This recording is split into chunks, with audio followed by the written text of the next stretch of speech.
নমস্কার বন্ধুরা, আমি নীলিমা কুকিং শো থেকে আজ বানাতে চলেছি। এই যে আমি পনির বানাবো, এই পনিরটা বানাবো। এই যে বেবি কর্ন নিয়ে এসেছি, এই যে ক্যাপসিকাম আছে আর এই একটা গাজর আছে, দিয়ে আমি বানাচ্ছি। কিভাবে বানাচ্ছি আপনারা সাথে থেকে দেখতে থাকুন। এই যে বন্ধুরা সবজিটা কেটে নিয়েছি আর এই যে পনিরটাও কেটে নিয়েছি। এবার আমি আস্তে আস্তে এটাকে বসাবো। বন্ধুরা তেলটা গরম হয়ে গেছে, আমি পনিরটা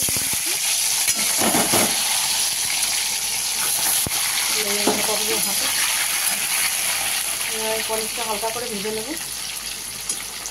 বন্ধুরা হালকা করে ভেজে নিলাম। আমি গাজরগুলোকে ভেজে নিচ্ছি আস্তে আস্তে। সব সবজিগুলো এইভাবে আস্তে আস্তে আমি ভেজে নেব। এই আমি হালকা করে সবগুলোই ফ্রাই করে নিয়েছি, গাজর, ক্যাপসিকাম আর বেবি কর্নগুলো হালকা করে নিয়েছি। তেলটা বসিয়ে দিয়েছি, জিরা ফোড়ন দিয়ে দিলাম, একটা তেজপাতা দু টুকরো করে দিয়ে দিলাম। টমেটোটা কেটে রেখেছি, দুটো টমেটো আর এই যে আদা বাটাটা আগে দিয়ে দিচ্ছি তেলে। টমেটোটা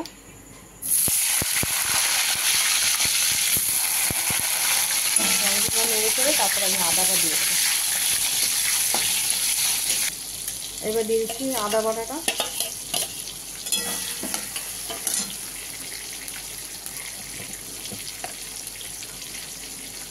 দিয়ে দিচ্ছি 3 চামচ ধনে জিরের গুঁড়ো,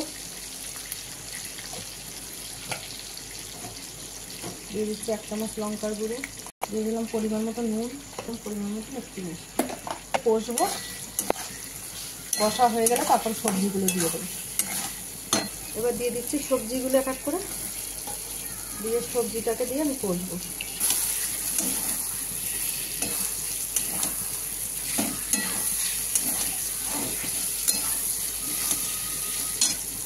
এক চামচ বাটার দিয়ে দিলাম।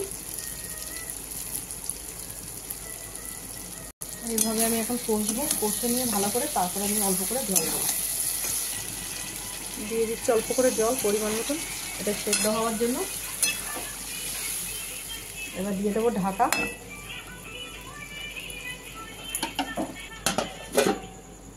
বন্ধুরা ফুটছে, এবার আমি পনিরটা দিয়ে দিচ্ছি।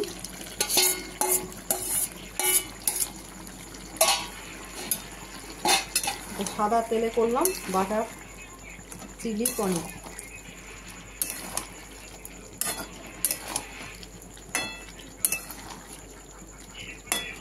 ঢাকা দিয়ে দেবো, এবার কমে করে দেবো একটু সিমে। হয়ে গেছে বন্ধুরা, এবার আমি বন্ধ করে দিচ্ছি গ্যাস। দেখুন বন্ধুরা, আপনাদের যদি ভালো লাগে এইভাবে আপনারা বানিয়ে খেয়ে ট্রাই করে দেখতে পারেন। আর নীলিমা কুকিং শোটিকে ইউটিউবে আপনারা সাবস্ক্রাইব, লাইক, কমেন্ট, শেয়ার করে দেবেন। আর বন্ধুরা ফেসবুকের বন্ধুরা আপনারাও লাইক, কমেন্ট, শেয়ার করে দেবেন। আর নীলিমা কুকিং শো বলে পেজ খোলা আছে, সেখানে আপনারা ফলো করে লাইক, কমেন্ট, শেয়ার করে দেবেন একটু বেশি বেশি করে। আর বন্ধুরা কমেন্ট করে জানাবেন আপনাদের ভালো লাগলো কি লাগলো না। আপনাদের মতামত পাঠালে তবে আমি নতুন নতুন রেসিপি দিতে পারি।